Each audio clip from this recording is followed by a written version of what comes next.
1960 के दशक का अमेरिका, एक दौर जब रंग भेद अपने चरम पर था और काले लोगों के लिए सपने देखना भी एक जुर्म माना जाता था। लेकिन दो अफ्रीकी अमेरिकी पुरुषों ने उस सिस्टम को चुनौती देने की ठानी जो सिर्फ गोरे लोगों के लिए बना था।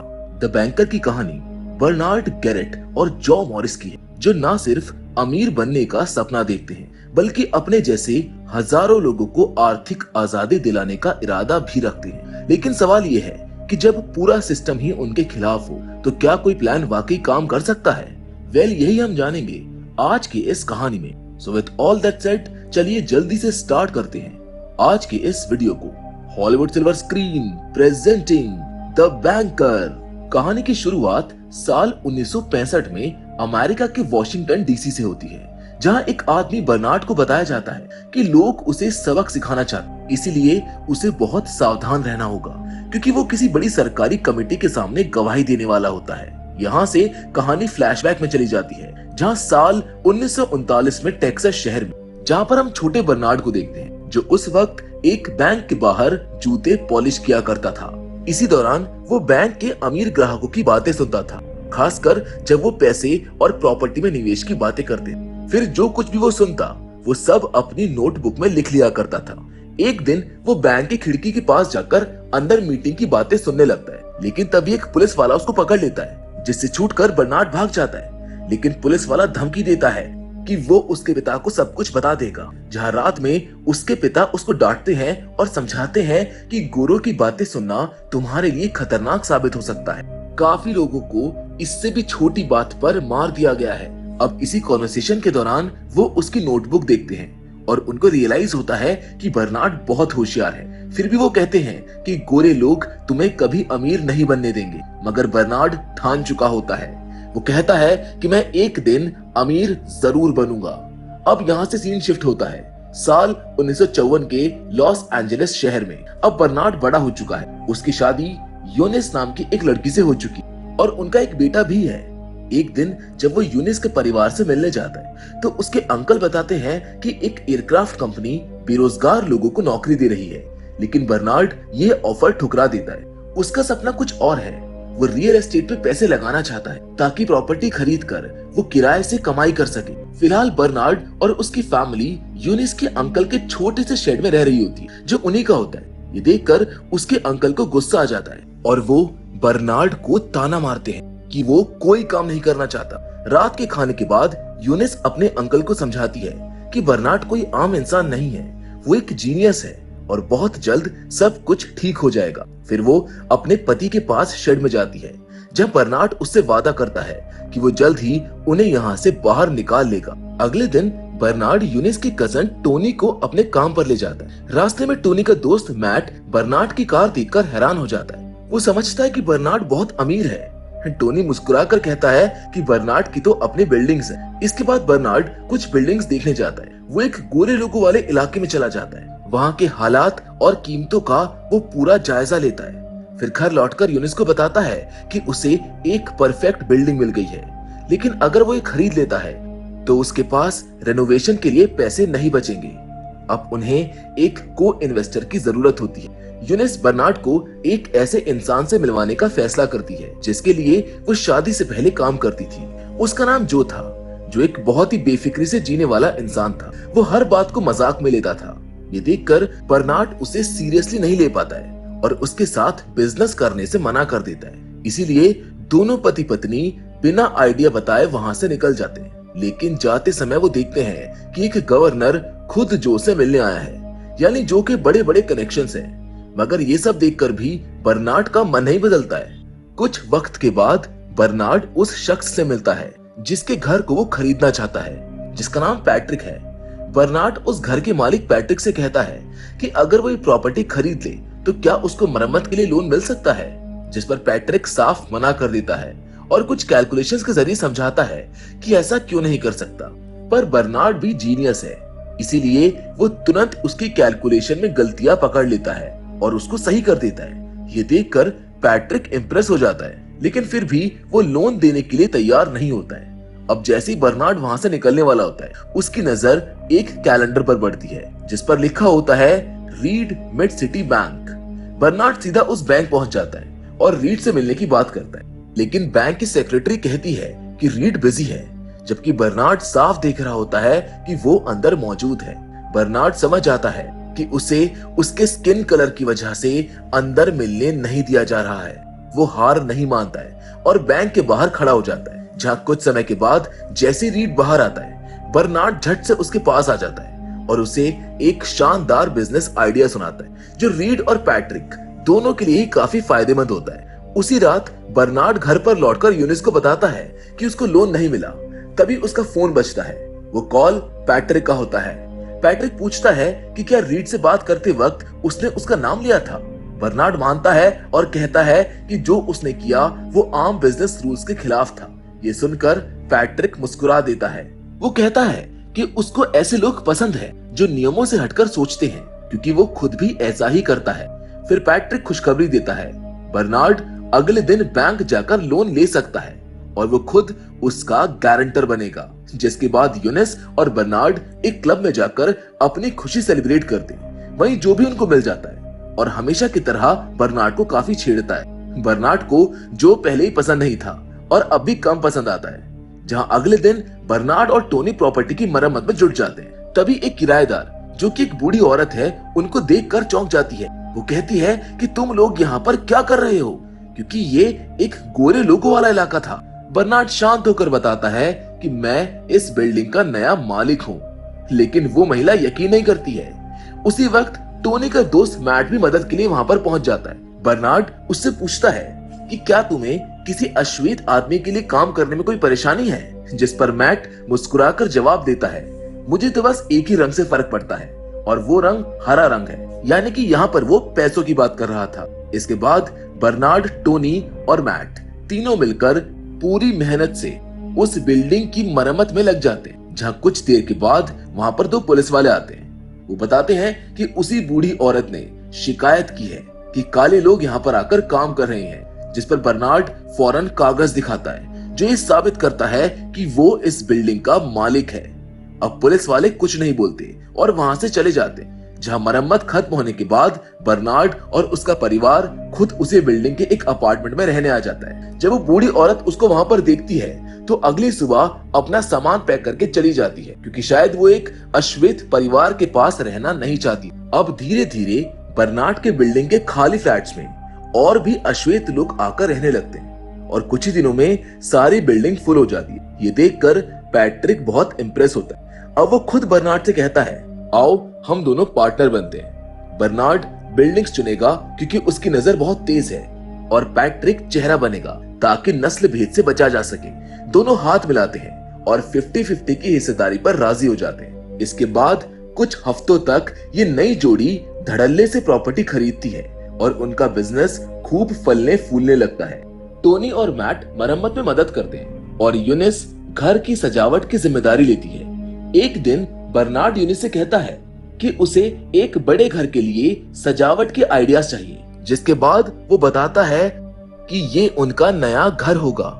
जहां कुछ समय के बाद एक दुखद खबर आती है, पैट्रिक की नींद में ही मौत हो जाती है।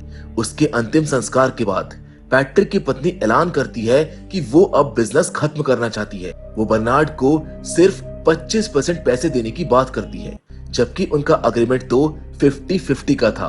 बर्नार्ड इसका विरोध करता है, लेकिन उसकी दिक्कत ये थी कि किसी भी कागज पर उसका नाम नहीं था। वकील साफ कहता है कि अगर उसे अपना हिस्सा साबित करना है तो उसे किसी गवाह की जरूरत होगी। बर्नार्ड सीधा बैंक में रीड से मिलने जाता है, लेकिन रीड मिलने से मना कर देता है। अब बेचारा निराश बर्नार्ड जैसे ही बैंक से बाहर निकलता है, उसकी नजर एक बोर्ड पर पड़ती है, जिसको देखकर उसको समझ में आ जाता है कि बैंक को कितनी बड़ी जगह की जरूरत है। अब बर्नार्ड एक बार फिर से जो से मिलता है और उसको एक जबरदस्त आइडिया बताता है कि क्यों ना वो दोनों मिलकर उसी बिल्डिंग को खरीद ले जिसमें बैंक ऑफिसेस चल रहे हैं। अगर ऐसा हुआ तो वहां काम कर रहे किसी भी बैंक को उन्हें लोन देने से मना करने का हक नहीं रहेगा, और जब लोन मिलने लगेगा तो और भी प्रॉपर्टी खरीदना आसान हो जाएगा। जो को आइडिया तो पसंद आता है, लेकिन उसको लगता है कि कोई भी गोरा आदमी अपनी बिल्डिंग किसी काले इंसान को बेचना नहीं चाहेगा। इसीलिए वो सोचते हैं कि एक गोरे चेहरे की उनको जरूरत है, यानी एक ऐसा इंसान जो बाहर से बिजनेस का चेहरा हो, जिसके बाद वो दोनों मैट को इस काम के लिए बुलाते हैं, जिस पर मैट थोड़ा घबरा जाता है। उसे इस फील्ड का कुछ भी पता नहीं होता है। बर्नार्ड और जो उसको समझाते हैं कि वो लोग उसे पूरा गाइड करेंगे, लेकिन फिर भी मैट उलझन में वहां से चला जाता है। जब बाद में मैट एक डिनर में बैठा होता है और अब भी असमंजस में होता है, तभी वेट्रेस सूजी उससे पूछती है कि तुम ठीक हो, जिस पर मैट उसको बताता है कि वो रियल एस्टेट का एक नया जॉब करने के बारे में सोच रहा है। ये सुनकर सूजी बहुत इम्प्रेस होती है और मैट को पहली बार लगता है कि वो कुछ बड़ा कर सकता है। वो फौरन वापस बर्नार्ड और जो के पास दौड़ता है और इस बार पूरी हिम्मत से कहता है कि हाँ, मैं तैयार हूँ। मैट की ट्रेनिंग शुरू होती है। सबसे पहले उसे अमीर लोगों से बात करना सिखाया जाता है। इसके लिए जो उन्हें सुबह 6 बजे गोल्फ खेलने ले जाता है, क्योंकि वहाँ अमीर लोग मिलते हैं और डील्स वहीं बनती है। कुछ समय बाद जो का बैंकर दोस्त डोनाल्ड भी उनके साथ जुड़ता है, जो उन्हें 1 मिलियन देने को तैयार होता है। बर्नार्ड उसको भरोसा दिलाता है कि वो लोग इस बिल्डिंग को इससे भी कम में खरीद लेंगे। अब बर्नार्ड जो को सारी जरूरी कैलकुलेशन सिखाता है। वही मैट को मैथ्स में थोड़ी मुश्किल होती है, लेकिन वो हार नहीं मानता है। जहां अगले कुछ हफ्तों में मैट कड़ी मेहनत करता है, चाहे वो गोल्फ हो या फिर मैथ्स। शुरुआत में वो कई बार फेल भी होता है, लेकिन हर दिन वो थोड़ा बेहतर होता चला जाता है। फिर एक दिन ऐसा आता है जब वो गोल्फ में होल इन वन मारता है और एकदम सटीक कैलकुलेशन भी कर देता है। ये देखकर सब हैरान रह जाते हैं। अब उसे उसका पहला सूट मिलता है, जो उसे सिखाता है कि एक असली आदमी की तरह ड्रिंक कैसे करते हैं, और यूनिस उसे सिखाती है कि अमीर लोगों के साथ कैसे डाइनिंग करनी चाहिए। और जब एक दिन मैट गोल्फ खेलते हुए ही दिमाग में ही कैलकुलेशन कर लेता है, तब बर्नार्ड और जो को यकीन हो जाता है कि अब ये लड़का तैयार है। अब अगला कदम होता है असली प्लान को अंजाम देना। जिस बिल्डिंग में बैंक चलते हैं, उसका मालिक है चार्ल्स। वो अक्सर एक बहुत ही हाई क्लास गोल्फ क्लब में खेलने जाता है। जो कुछ सेटिंग करता है और मैट को उस क्लब में एक मेहमान के तौर पर एंट्री दिलवा देता है। मैट को अमीर दिखाने के लिए जो खुद उसके ड्राइवर का रोल निभाता है। मैट अपने शानदार गोल्फ स्किल से वहां सबको इम्प्रेस करता है और आखिरकार चार्ल्स से मीटिंग फिक्स हो जाती है। अब बर्नार्ड और जो मैट की पूरी हफ्ते भर की ट्रेनिंग करते हैं ताकि वो हर सवाल का जवाब दे सके। मैट सारे कैलकुलेशंस जुबानी याद कर लेता है और मीटिंग में ऐसे दिखाता है जैसे वो सब कुछ वहीं बैठकर सोच रहा हो। एंड में चार्ल्स मान जाता है और बिल्डिंग को बेचने के लिए तैयार हो जाता है। ये उनके लिए एक बहुत बड़ी जीत होती है। ये पूरी टीम जश्न मनाती है।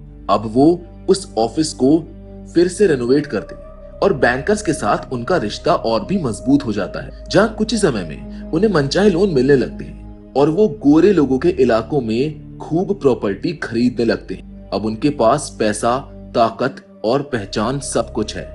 इसी आर्थिक मजबूती की वजह से मैट अब सूजी से शादी कर लेता है, जहां कुछ ही महीनों में ये तीनों दोस्त पूरे स्टेट के सबसे बड़े रियल एस्टेट बिजनेसमैन बन जाते हैं। यहाँ तक कि उन्हें अमेरिका के वाइस प्रेसिडेंट से मिलने का मौका भी मिल जाता है। अब साल बीतता है और आता है 1963। अब बर्नार्ड अपने परिवार को लेकर टेक्सास लौटता है अपने बूढ़े पिता से मिलने। पिता उसको देखकर बहुत खुश होते हैं और पहली बार गर्व से कहते हैं कि मुझे तुम पर नाज है बेटे। अगले दिन वो बर्नार्ड के साथ टहलने जाते हैं और बताते हैं कि वहां के फव्वारे अब भी अलग अलग हैं, यानी उन्हें गोरे और काले लोगों के लिए बांटा गया है। बर्नार्ड उसी पुराने कोने पर रुकता है जहां पर वो बचपन में जूते पॉलिश किया करता था। वो वहां पर खड़े एक मोची से कहता है, क्या तुम मेरे जूते पॉलिश करोगे?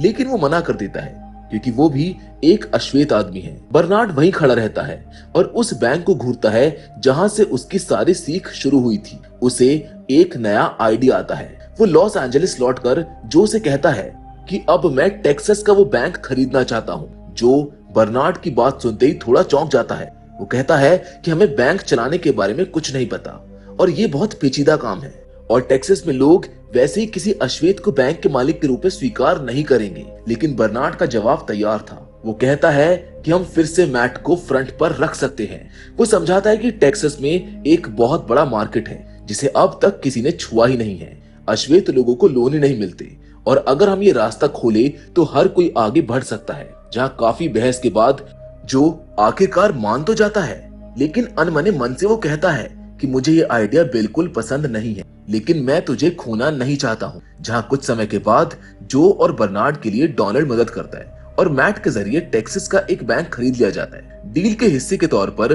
पुराने मालिक और उसका बेटा रॉबर्ट उस बैंक के 20% हिस्सेदार बने रहते हैं। अब बर्नार्ड टेक्सास के अलग अलग इलाकों में जाकर वहां के अश्वेत लोगों से मिलता है। वो उन्हें बताता है कि अब ये बैंक बदल चुका है, अब यहाँ आपको भी लोन मिलेगा, लेकिन साथ ही वो सावधानी भी बरतता है। वो सबको कहता है कि इस बारे में बहुत ज्यादा खुलकर बात ना करें, क्योंकि वहां के नस्लभेदी लोग ये बर्दाश्त नहीं करेंगे।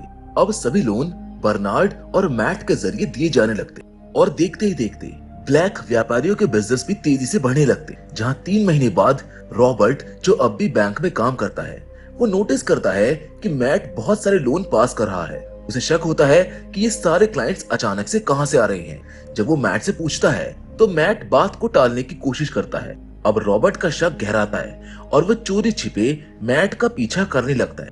वो देखता है कि मैट बर्नार्ड से मिल रहा है, इसीलिए वो छुपकर उनकी तस्वीरें खींच लेता है। उधर उसी रात जब मैट घर लौटता है तो उसकी पत्नी सूजी उससे कहती है कि मुझे टेक्सास बिल्कुल पसंद नहीं है। फिर वो कहती है कि तुम तो कहते थे कि तुम इस बिजनेस में पार्टनर हो, पर अब तक तुम्हें बस सैलरी ही मिल रही है। जहां अगले दिन जब बर्नार्ड मैट और जो से मिलकर एक मीटिंग कर रहा होता है, तभी रॉबर्ट अचानक उनके घर आ जाता है। वो कहता है, मुझे काले लोगों के साथ काम करने से कोई दिक्कत नहीं है, लेकिन अगर लोकल लोग सच जान गए तो हमारा सारा बिजनेस डूब सकता है। फिर वो सबको एक चौंकाने वाली चिट्ठी दिखाता है। ये खत अमेरिकी खजाना विभाग से आया होता है। उसमें लिखा होता है कि बैंक में 1 महीने बाद इंस्पेक्शन होगा, क्योंकि किसी ने गुमनाम शिकायत की है कि बैंक बहुत सारे अनसेफ लोन दे रहा है। रॉबर्ट के जाने के बाद मैट अपने दोस्तों को एक छोटा बैंक दिखाने ले जाता है और एक नया आइडिया बताता है। उसका कहना होता है कि अगर हम एक छोटा बैंक खरीद ले तो मैं इस छोटे बैंक को संभाल सकता हूँ। फिर हम इन दोनों बैंकों का काम बांट सकते हैं। इससे इंस्पेक्शन के दौरान आंकड़े ज्यादा सस्पिशियस नहीं लगेंगे। लेकिन जो और बर्नार्ड डरे हुए होते हैं। वो कहते हैं कि ये सब बहुत रिस्की है और हमारे पास इसका अनुभव भी नहीं है। तभी मैट साफ साफ कहता है कि अगर अब भी मुझे पार्टनर नहीं बनाया गया तो मैं अब और मदद नहीं करूंगा। अब उनके पास कोई और रास्ता नहीं होता है और वो मजबूरी में उसे पार्टनर बना लेते हैं। अब जल्द ही मैट उस छोटे बैंक को खरीद लेता है। पहले दिन यूनिस एक सफाई कर्मी बनने का नाटक करती है ताकि बैंक में जो हो रहा है वो उसके ऊपर नजर रख सके। वहीं टोनी और बर्नार्ड शहर में घूम घूम कर ये तय करते हैं कि कौन सा लोन किस बैंक से पास किया जाए। अब उसी रात तीनों एक रेस्टोरेंट में मिलते हैं प्लान फाइनल करने के लिए। लेकिन जैसे ही वो बाहर निकलते हैं उनकी नजर एक नस्लभेदी पोस्टर पर पड़ती है जो उनके साइन बोर्ड पर स्प्रे किया गया होता है। उन्हें बहुत गहरा झटका लगता है। जहां अगले दिन मैट एक वकील से मिलता है और सारे बैंक डॉक्यूमेंट्स पर साइन करता है। जहां कुछ समय के बाद रॉबर्ट मैट को कॉल करता है और बताता है कि कुछ गोरे ग्राहक बैंक से अपने पैसे निकाल रहे हैं, क्योंकि उनको लगता है कि ये बैंक काले लोगों द्वारा चलाया जा रहा है। रात में बर्नार्ड जो को दिखाता है कि उसे बैंक पर एक और नस्लभेदी पोस्टर मिला है। वो बताता है कि 5 गोरे लोगों ने अपने पैसे निकाल लिए हैं और 9 को रॉबर्ट ने किसी तरह रोक लिया है। जो को अब शक होता है कि शायद ये अफवाहें रॉबर्ट ने ही फैलाई हैं। जहां कुछ दिन के बाद एक फेडरल बैंक एग्जामिनर डॉक्यूमेंट्स की जांच करने उस छोटे बैंक में आ जाता है। मैट घबरा जाता है और बर्नार्ड को कॉल करके मदद मांग, लेकिन बर्नार्ड चुप हो जाता है क्योंकि वो जानता है कि इस मीटिंग में एक अश्वेत आदमी को अंदर तक घुसने नहीं दिया जाएगा। मैट की मुश्किल बढ़ती जा रही। बर्नार्ड को कुछ समझ नहीं आ रहा था कि वो मीटिंग में जाकर कैसे मदद करे। तभी यूनिस उसको एक आइडिया देती है। वो कहती है कि तुम सफाई कर्मी बनकर अंदर चले जाओ, जिसे सुनकर बर्नार्ड मना करता है। तभी यूनिस गुस्से में कहती है कि मैंने कितनी बार ऐसा किया है तुम्हारे लिए, क्या तुम एक बार भी ऐसा नहीं कर सकते हो? जिस पर बर्नार्ड कहता है कि तुम औरत हो, तुम्हारी बात अलग है। जिसको सुनकर यूनिस बहुत ज्यादा भड़क जाती है। वो कहती है कि यही सोच तो गोरों की भी है काले लोगों के बारे में। बर्नार्ड को अपनी गलती का एहसास होता है और वो जल्दी से यूनिफॉर्म पहन लेता है। अब वो बैंक में सफाई कर्मी बनकर घुसता है। वो मैट के ऑफिस के बाहर झाड़ू लगाते हुए इशारों में मदद करने की कोशिश करता है, लेकिन अफसोस एजेंट दरवाजा बंद कर देता है ताकि गोपनीय बातें कोई और ना सुन सके।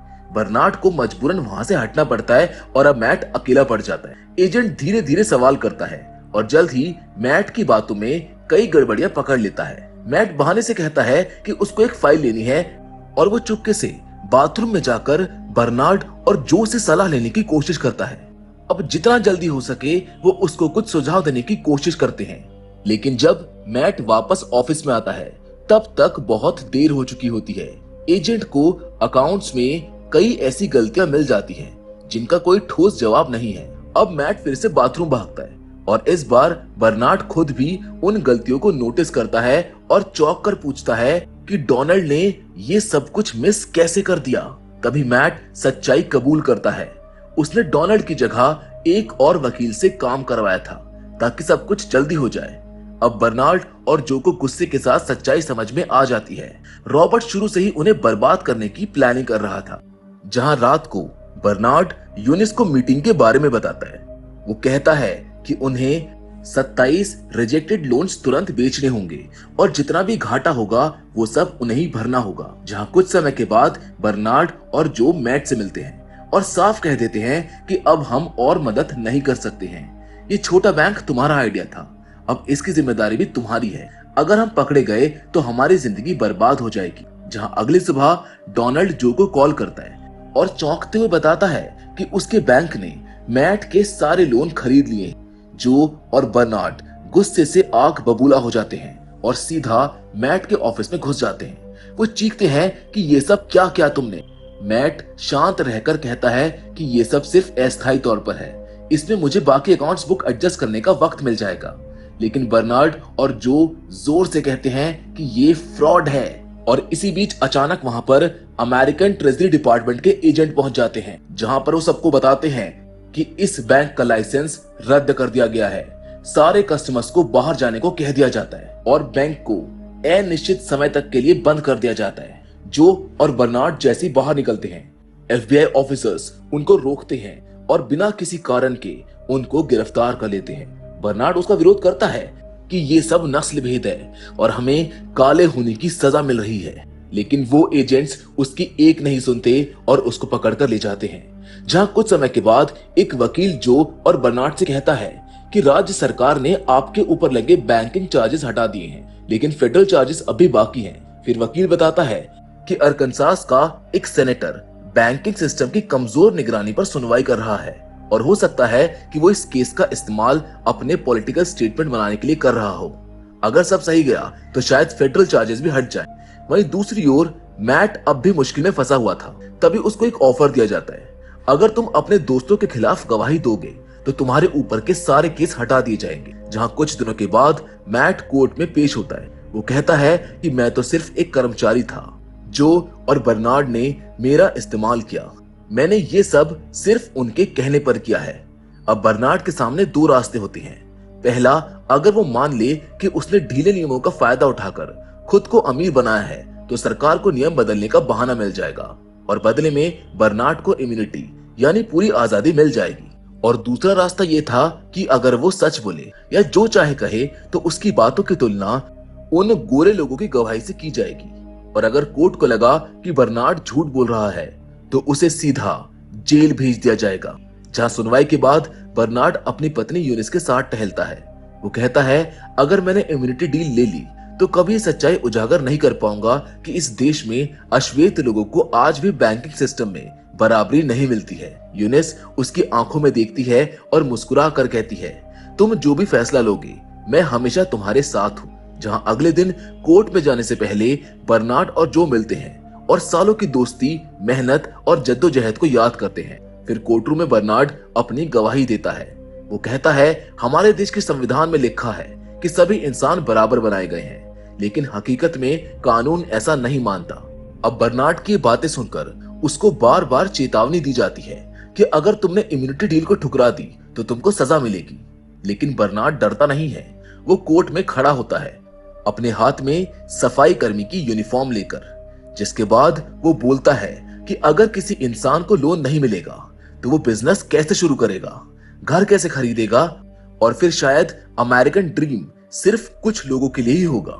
जहां एंड में फैसला आता है और सरकार बर्नार्ड और जो की पूरी संपत्ति जब्त कर लेती है। उन्हें 3 साल की फेडरल जेल की सजा मिलती है। उनकी सारी बिल्डिंग्स भी छीन ली जाती है। बस एक घर बचता है जो यूनिस के नाम पर।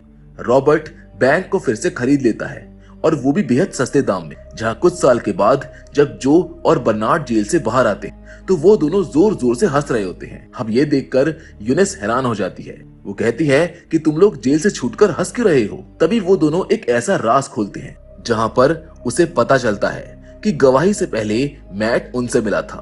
उसने कहा कि अगर वो कुछ नहीं कहता तो उसको 50 साल की जेल हो जाएगी। हमने उसको माफ कर दिया और उसको कहा कि वो गवाही दे दे, लेकिन बदले में मैट ने बहामास में 2 घर खरीदकर उनके नाम कर दिए थे। जहां आगे हम देखते हैं कि बर्नार्ड और जो की उसी बहादुर गवाही के चलते साल 1968 में अमेरिकन कांग्रेस पास करती है द फेयर हाउसिंग एक्ट। अब किसी को उसके रंग, धर्म या लिंग के आधार पर घर बेचने या किराए पर देने से मना नहीं किया जा सकता है। बर्नार्ड गैरेट और जो मॉरिस ने जो लड़ाई लड़ी, उसने अमेरिका में हजारों काले परिवारों को अपने सपनों का घर पाने का अधिकार दिलाया, जिसके साथ ये कहानी खत्म होती है। जहां 2 दोस्तों ने नफरत से नहीं बल्कि हिम्मत से लड़ाई जीती। उन्होंने कानून नहीं बदला, सिर्फ सोच बदली। द बैंकर हिम्मत, समझदारी और बदलाव की जंग की कहानी है, जो दिखाती है कि आर्थिक शक्ति से भी सामाजिक क्रांति लाई जा सकती है। So with all that said, आज की इस वीडियो में बस इतना ही।